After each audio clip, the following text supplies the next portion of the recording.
Good morning, everybody. Welcome to King Family Farm. Welcome to my laundry room.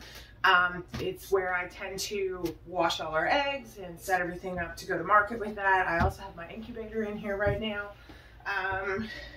We did set up a hatch over a month ago, and when I got to candling, which was day 10, I even started filming it. Not one egg started to develop. That rooster, he wasn't doing his job. So we had to replace that rooster, wait a couple of weeks, which I did, collected some eggs. I'm hoping for a better result this time.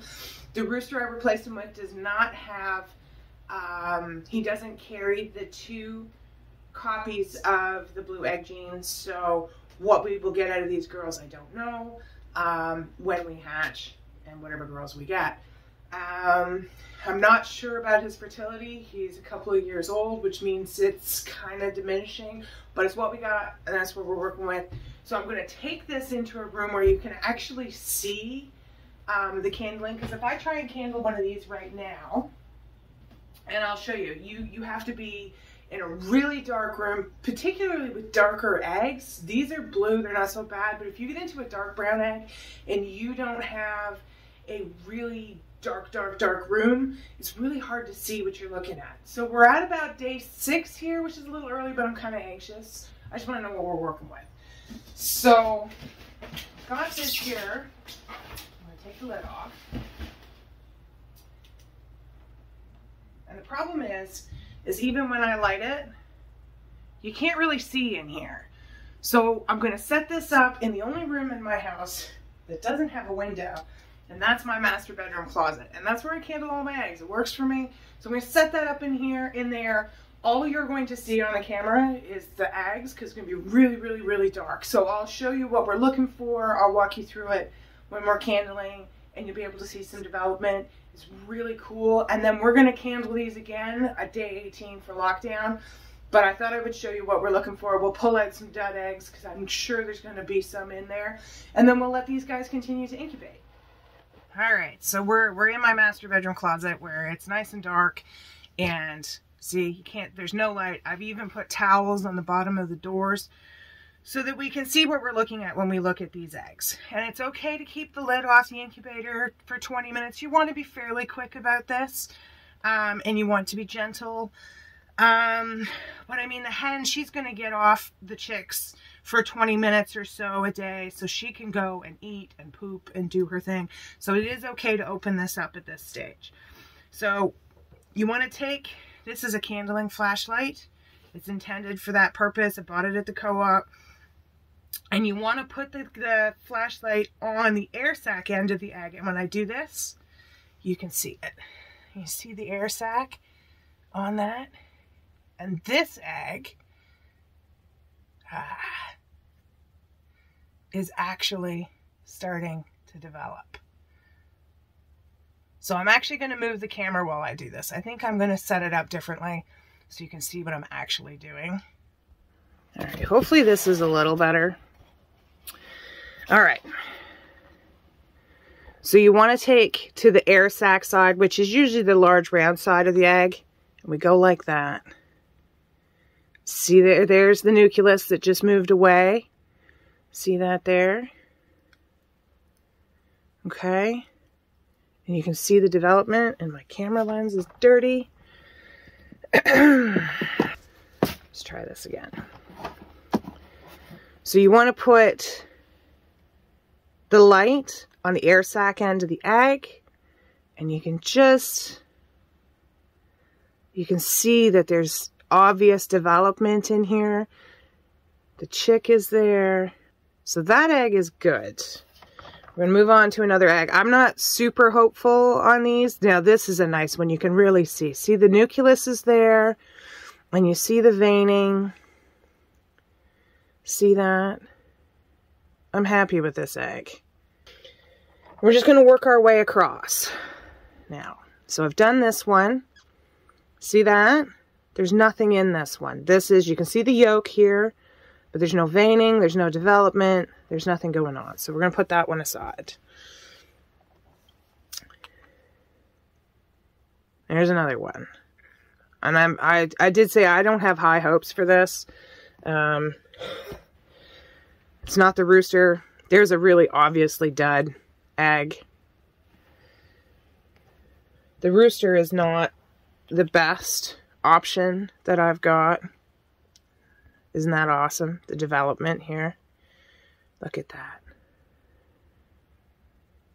If I stop moving it, you can really see it. So the dark spots you're looking at are actually on the shell. But this is just so cool. There we go. So that one's a good one. Move on to the next row. That's a dud. And what's interesting here when I'm looking at the duds, that's a dud, is the ones that are duds are similar eggs. So I think they come from the same hen. And he just hasn't had the chance to, either he hasn't had the chance to cover them or they're not interested at this point. I'm hoping for my next hatch, because I kind of rushed this. I'm hoping the next hatch is a little better. That's a dud. That's a dud.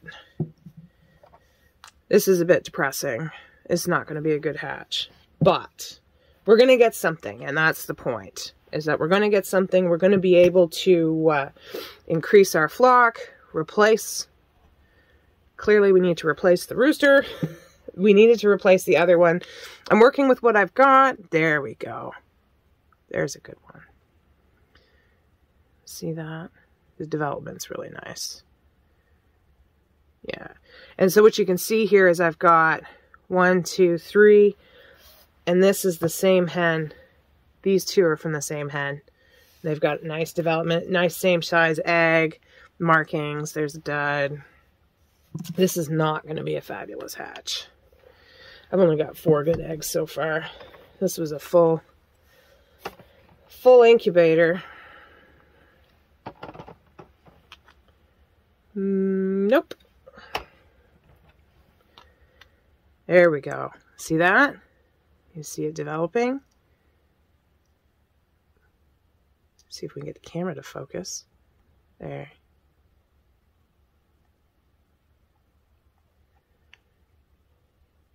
There we go. You can see the veining. That one's good. We've got 5 eggs so far, guys. This is not good.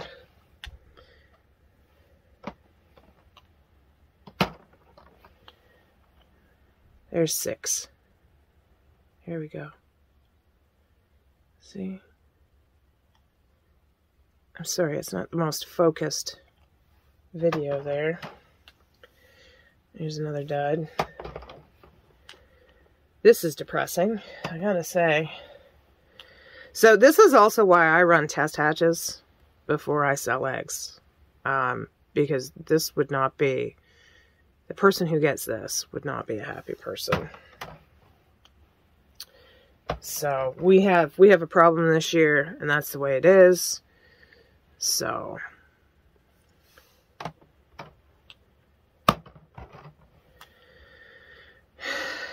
there we go.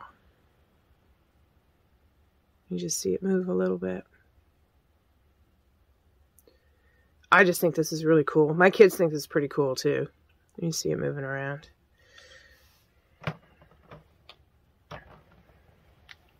No.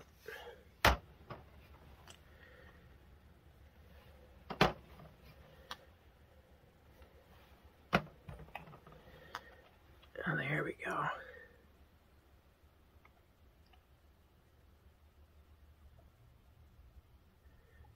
I wish the camera would focus a little better for you guys. I'm sorry. But that's a good one. And that's a dud. And that's it. And we ended up with 2, 4, 6, 8. We got 10 eggs out of 40. And they all look like they're from basically, there's 3 hens there, I think. But that's it. It's not a good hatch. But 10 is better than none. And we'll run another hatch. I won't be selling hatching eggs this year. Until we can deal with our rooster issue. It always happens when I cull out all the excess roosters. I end up with the duds somehow. But anyways, there we are. So that's that. Again, just You know, it's when you wait long enough, it's just so obvious that there's just no development here, right? There's just nothing. You can see the yolk, and that's it. And then when you look at, whoops, this one, you see the nucleus and the veining, and it's really obvious. So we're going to candle these guys again in like 10 days. And I think that was a bad one, yeah.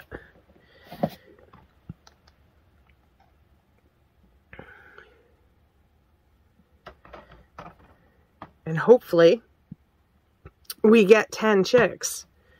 3, 4, 5, 6, 7, 8, 9, 10. Because 10 would be nice, and that's what we're going to work with. So hopefully we get that. So that's candling eggs. It's really quite easy. You do need to pull out the duds, and that's why we do it. And other than that, I'm just not going to bother touching this again. I won't open it again until day 18. And we'll candle again to make sure that nothing has died in here, in development. And that's about it. And we'll just let it go from there. And also on day 18, we'll turn the turner off because we don't want this catching any chick's little leg in it. When they hatch, it moves around. So we'll turn the turner off. I might even take it out because there's just not a lot of eggs here. So we'll do that and go from there. Hopefully we get 100% now. Hopefully we get all 10 to hatch. So I knew I'd be looking for new blood this year to bring into my flock. I wasn't kind of hoping on doing it this early in the season, but that's where we're at. So we're going to hatch what we can. And then I'm going to look around for some new blood to bring in, probably look for a purebred rooster that is a blue egg layer. Maybe I'll take a couple of Easter egger roosters, but I'm looking for some new blood anyways. I like to bring it in every once in a while. So unfortunately, we've only got 10 eggs that are developing. Hopefully all 10 of those are going to hatch. It's not a guarantee. These are all going to the compost, which is unfortunate. And that's kind of it. So I'm just going to put the lid back on this and set it back up and let it come to temperature, check on it a couple times, just to make sure everything's running the way it should be, because it's currently unplugged. And that's kind of it for now. So I didn't want to show you the last time because it was a complete fail. I knew this wasn't going to be a perfect hatch. I was hoping for a little bit better, but I wanted to share it with you because even with experience, we still have failures, and I want you to see that, and it's okay. It happens. That's the way it goes. So it's still, to me, I love having the roosters around. I think they're a great addition to a homestead. It is how you continue your flock, but you do need to bring in new blood once in a while, and you do need to cull out your older roosters. Now, the one that was in there with them before, he was only 1.5 years, so he should have been okay, but he was completely sterile. So unfortunately, we culled him out. I'm not going to feed him. If he can't do his job, it doesn't work for us. So I'm down to 2 roosters. Unfortunately, they're on their 3rd season. They're 2.5, so this is their 2nd breeding spring. And this is going to be their last season as well. Unfortunately, in the fall, they will also go to the stew pot, and by then I will have replaced them with new blood, with new stock. And so we'll see what we can find that's interesting. There's a couple of sales coming up that I'm interested in, and we'll see what happens. So we'll set this back up. We've got 10 eggs. I hope that helps you to see what you're looking for between a fertilized egg that's developing and an egg that is not developing. And just because it's not developing doesn't mean that it's not fertilized. It's just not developing. For whatever reason, it's a dud. And that happens. So now he was only with these girls for about 1.5 weeks, 2 weeks. So I'm hoping the next hatch actually works out a little better and he's had more time to cover these girls. And I think it will. But that's where we're at. So thanks for joining us today. Don't forget to like, subscribe, and share, and we'll see you here next time on the farm.